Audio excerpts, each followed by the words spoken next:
नमस्कार दोस्तों, स्वागत है आपके अपने YouTube चैनल वीके सर मस्ती में। आप लोग देख रहे हैं वीके सर मस्ती।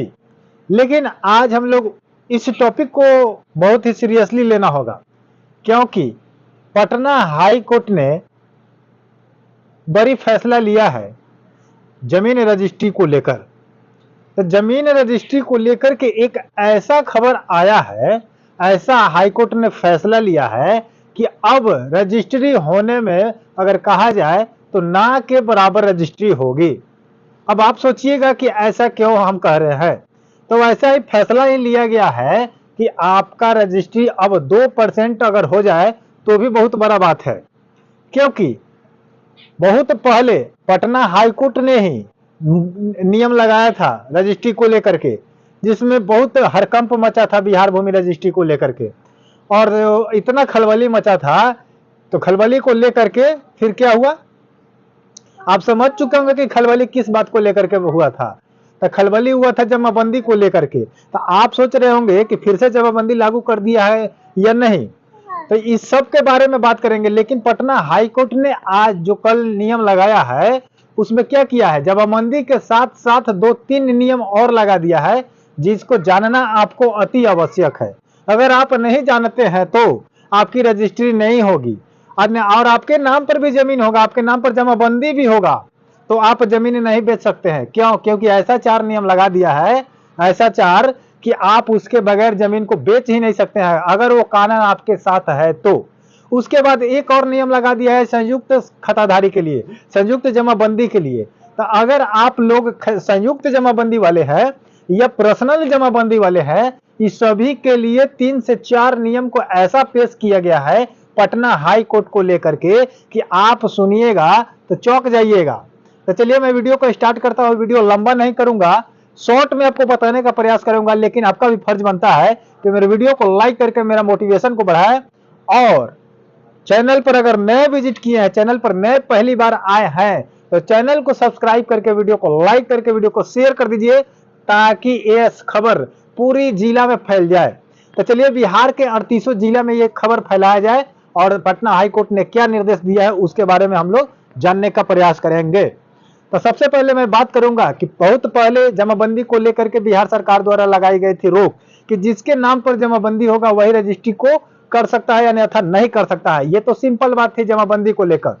लेकिन फिर इसी को सुप्रीम कोर्ट ने क्या किया कि स्टे लगा कर रोक दिया और फिर से कहा कि जैसे पहले रजिस्ट्री होती थी वैसे ही होगा, इसमें कोई दिक्कत नहीं होगी।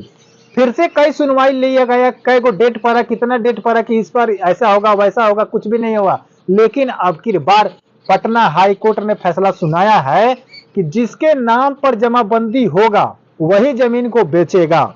ये फाइनली स्पष्ट रूप से कर दिया है कि 2025 में अब जितने भी रजिस्ट्री होगी जिनके नाम पर जमाबंदी होगा वही रजिस्ट्री करेगा। लेकिन जमाबंदी के साथ साथ एक ऐसा नियम लगाया है, 3 ऐसा नियम लगाया है कि आपके नाम पर जमाबंदी होते हुए भी आप जमीन को नहीं बेच सकते हैं। कैसे, मैं बात करता हूं, अब ध्यान से सुनिएगा।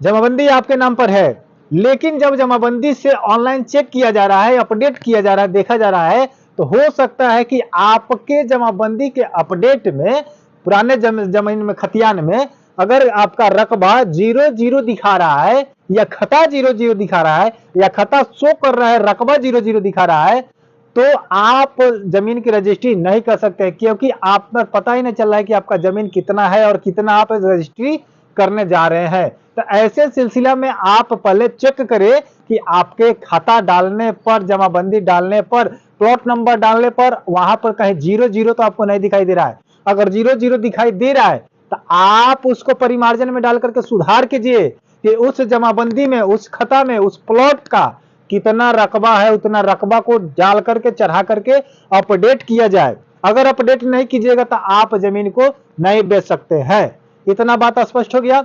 अब बात करते हैं संयुक्त यानी कि ज्वाइंट जमाबंदी के लिए। तो ज्वाइंट जमाबंदी में अगर मान लीजिए कि एक ही जमाबंदी है और उसमें से 5 पट्टीदार है, 5 फरीकैन है, तो उसमें से एक व्यक्ति अपना जमीन नहीं बेच सकता है। क्यों? क्योंकि 4 व्यक्तियों से, जो 4 पट्टीदार है, उससे आपको सहमति लेना होगा, पूछना होगा कि इस जमाबंदी में इतना जमीन आपका भी है, मेरा भी है, ये ज्वाइंट जमाबंदी है, इसमें से मैं इतना जमीन बेचने जा रहा हूं, इसमें कोई आपकी आपत्ति है या नहीं। अगर आपत्ति लगा देता है उस जमाबंदी में कोई फरीकैन, कोई पटीदार, तो आपकी रजिस्ट्री वहीं पर रोक दी जाएगी और आपका रजिस्ट्री नहीं होगा, रद्द मानी जाएगी। समझ गए? बाई चांस अगर चोरी चुप्पे अगर बेच दिए, लेकिन बाद में अगर उस पटीदार को पता चला कि आप जमीन बेच दिए हैं, तो दाखिल खारिज के समय वह स्टेप लगा करके रोक देगा, जमीन की दाखिल खारिज वहीं पे नहीं हो पाएगा और आपकी जमीन फिर फंस जाएगी। जब दाखिल खारिज होगा नहीं, उसके नाम से आपका कटेगा नहीं, टोटल जमीन उसी के नाम पर रहेगा और आपके नाम पर दाखिल खारिज नहीं होगा, तो फिर आपका पैसा फंस जाएगा और रजिस्ट्री कराने से कोई फायदा आपका नहीं होगा। तो आप इन बातों को ध्यान देते हुए अगर कोई भी रजिस्ट्री कराते हैं 2025 में, तो ध्यान दीजिएगा कि ये जमाबंदी किसी पर्सनल का है या पूरा ज्वाइंट फैमिली का है। अगर कोई बेच रहा है ज्वाइंट वाला, तो पूरा सहमति है या नहीं, अन्यथा दाखिल खारिज में प्रॉब्लम आएगा। और उसका खाता देखिएगा शो करके, आप लोग ऑनलाइन चेक करके कि उसमें खाता डालने पर, प्लॉट नंबर डालने पर, जमाबंदी डालने पर उसका रकबा कहीं 0-0 तो नहीं दिखा रहा है। अगर 0 दिखा रहा है तो फिर आपकी जमीन नहीं होगा, क्योंकि उसके नाम पर ही पता नहीं है कि जमीन कितना है तो कितना बेच सकता है, इसलिए मामला फंस जाएगा। तो आप लोगों से आग्रह है कि इस वीडियो को पूरा शेयर कीजिए और इस वीडियो से आपको कुछ समझने के लिए मिला है, कुछ ज्ञान का बात मिला है, कुछ जानकारी मिला है, कुछ अपडेट मिला है, तो फीडबैक में आप जरूर मुझे बताइए कि आप क्या समझे और कोई प्रश्न हो तो कमेंट में जरूर कीजिएगा, बताने का मैं प्रयास करूंगा। तब तक के लिए मिलते हैं किसी नेक्स्ट अपडेट वीडियो लेवल को लेकर के। तब तक ले जय हिंद, जय भारत। लेकिन चैनल को सब्सक्राइब करना ना भूलिएगा, नहीं भूलिएगा, नहीं भूलिएगा। थैंक यू, धन्यवाद।